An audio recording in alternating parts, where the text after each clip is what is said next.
The Nets opened the season as the favorites to win the NBA Finals, but Brooklyn did not win a single game in the playoffs, being swept by the Celtics. It's the first time both KD and Kyrie have ever been swept in the playoffs, and the first time Kyrie has been eliminated from the playoffs in the first round. Here's what he had to say after their exit.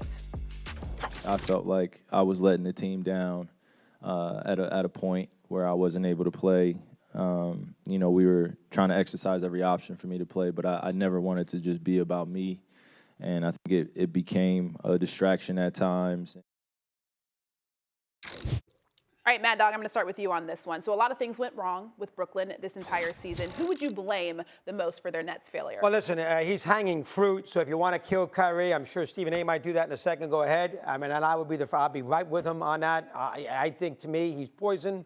I don't think you're winning with him. So I'm down on him. But I'm going to put the blame on ownership and, to a certain degree, the GM, Sean Marks. This is an enabling organization.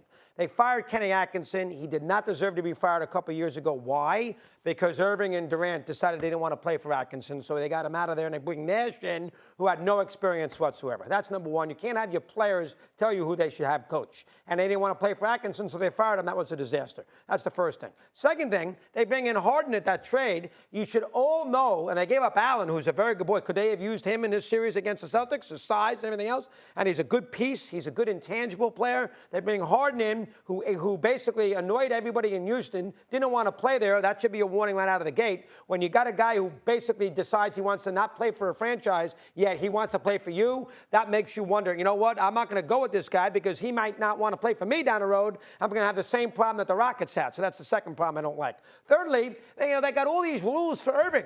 They did a good thing at the beginning of the year. You know what? No vaccinations. He's not playing in the game. Not going to play on the road. He's not. This is our team going forward, and it's unfortunate if it changes, we'll get him reinstated. But right now, he's not part of the ball club any way, shape, or form, which was the right way to go. Then they had some injuries, and they go the other way. Well, you know what? Now we can play. We'll let him play on the road. We'll worry about home thing. So they had the one situation where he couldn't play at all, which was the right thing because they didn't enable a player. And then they're in a situation where they change and they get off it.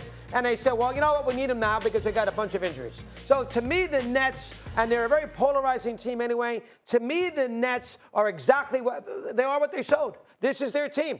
They have they have no winning culture. They got a couple of guys on the team. They play isolation basketball. They have Irving, who basically runs the whole deal, decides when he wants to play, when he doesn't want to play, and this is what you get. If they ever give him a big contract extension, they're absolutely crazy. But I'm going to put the blame on ownership. You don't see this issue with Harrison down in Miami. He lets Riley run the team. They got a winning culture. And Miami every year gives you good effort. Their players play. And all of a sudden, once in a while, they play in an NBA final. There is no winning culture with the Nets. And for that, the ownership and Marks have to take some responsibility.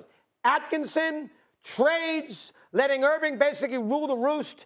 That is what gets them in trouble. And so when they had to be in a situation where they had to have an identity and dig deep against a tough team and a tough-minded team in Boston, they had nowhere to go. And they cough up and blow 4 games. So I blame it on the ownership. Not bad, Doggy, not bad. You agree? I get where you're coming. I didn't say that. I mean, I agree with you in terms of what you're saying about them, just not that they're the primary ones responsible for all of this. And the reason why I say to you is that, again, Kevin Durant arrives. He's around the team. He's one of the preeminent stars in the basketball universe. He comes to you as a 2-time champion who would have won 3 straight if he didn't tear his Achilles.